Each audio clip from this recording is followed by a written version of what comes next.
This is Huawei Nova 9 SE. For starters, this is my new mirror. And finally, a decent phone with a massive 66-watt fast charger brick out of the box and a pair of USB-C earphones right out of the box. I'm wondering if the lack of Google service leaves less than nothing to be desired on this smartphone. What's up guys, it's Victor here again. In this video, we will unbox the Huawei Nova 9 SE. Actually, this is my first Huawei device ever, and the first to be ever featured on this channel. So it's kind of an original feeling for me, and I had some experiences with this phone in terms of the user experience, the software, the Huawei App Store, and I am excited to share my experience in this first impression video. So with that out of the way, let's get the unboxing started. Alright, the Huawei Nova 9 SE came in this white minimalist box, and I adore minimalism, and thanks to Huawei for sending this review in it.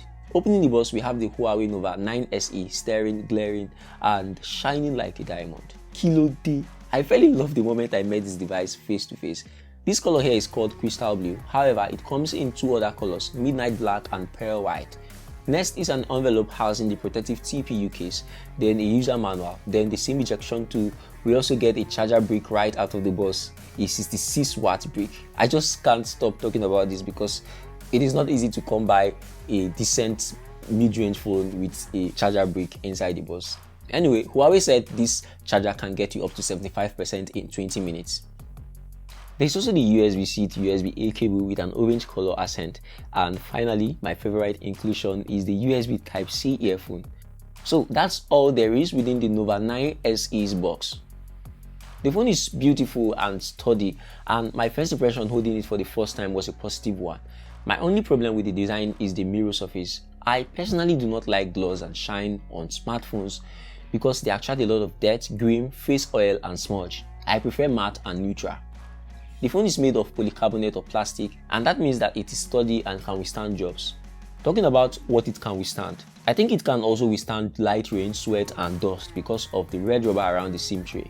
Regardless, do not take this under the rain. This device lacks a 3.5mm audio jack but makes up for that exclusion by adding a Type-C earphone in the box, and they sound pretty decent.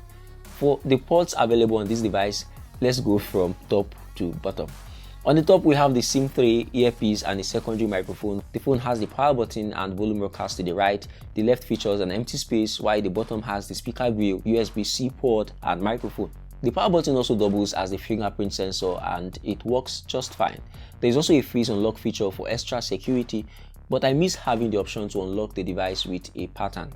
The Huawei Nova 9 SE has a 6.87 inches display with a resolution of 1080 by 2383 pixels, making it a full HD plus display. The display is beautiful, but it's an IPS TFT display, if that means anything to you.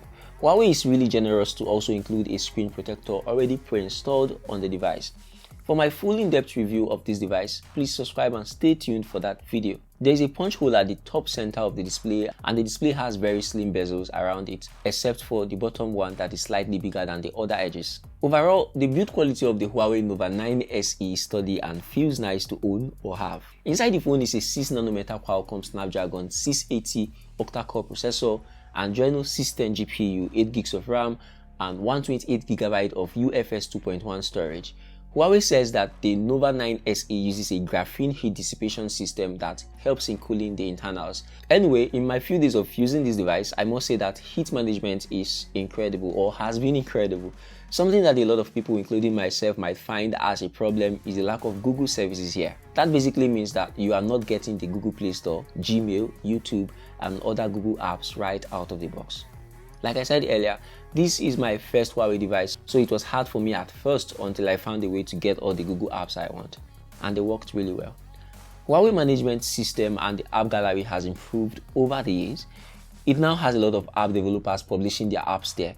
It was nice to see most Nigerian banking and productivity apps here too. In my full review of this Nova 9 SE device, I'll be testing it out thoroughly. I'll be testing the audio, the camera, the battery, the sound quality, and I'll also be sharing how you can get any app you want on this device. I'll see you when I see you in the next one. Take care.